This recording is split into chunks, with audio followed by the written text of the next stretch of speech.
Alright, now before I show you the next course, I want to show you the other thing going on in my room while I'm eating this food. Here is my dog, and she's staring at me the entire time, just being like, "Hi, can I have some of that food, please? I'm really hungry."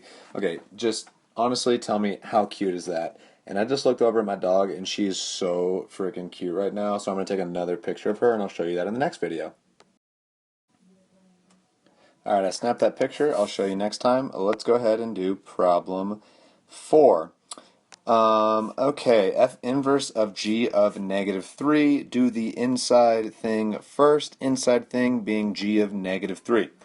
Now, that negative 3 is an x value on the graph of g. So go to the x value of negative 3 and find the value for g. That's a problem. Looking up at the x values, there is no x value of negative 3. But I am told that g of x is an odd function, which means g of negative x equals negative g of x. Well, how does that help us? That helps us because I want g of negative 3.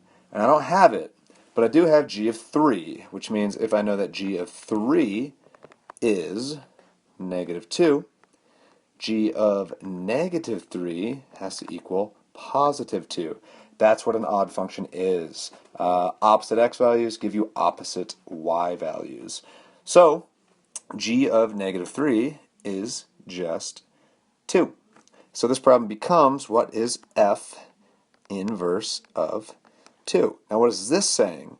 That 2 right there is a y value on f, because I'm dealing with an inverse function. So my input is an output from f. Weird. So 2 is a y on f.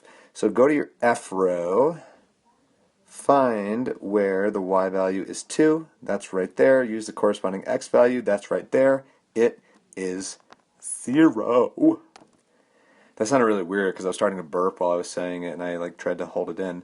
But our answer for A should be 0.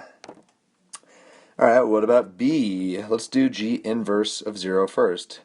That 0 is a y on g because I'm talking about the inverse function. So where does the g graph have a y value of 0? Right there. What's the x value? It is negative 2 plus 6 times f of 2. And we have the same problem. That f of 2, that 2 is an x on f. It's the x value. We want the y value. So we look for the x value of 2 and we get sad because we don't see it. But we do know that f of x is an even function, and I see the x value of negative 2, and I see that f of negative 2 is 5. f of negative 2 is positive 5. And since f is an even function, that means f of positive 2 is also positive 5. Opposite x values, same y values. So this becomes negative 2 plus 6 times 5. 6 times 5 is 30, plus negative 2 gives us 28. Boom. Alright, let's do this last one real quick. G of f inverse of 3. F inverse of 3, that 3 is a y on f because it is an inverse of f right there. So find the y value of 3 for f. That's right there. Use the corresponding x value. That is 1. So this becomes g of 1.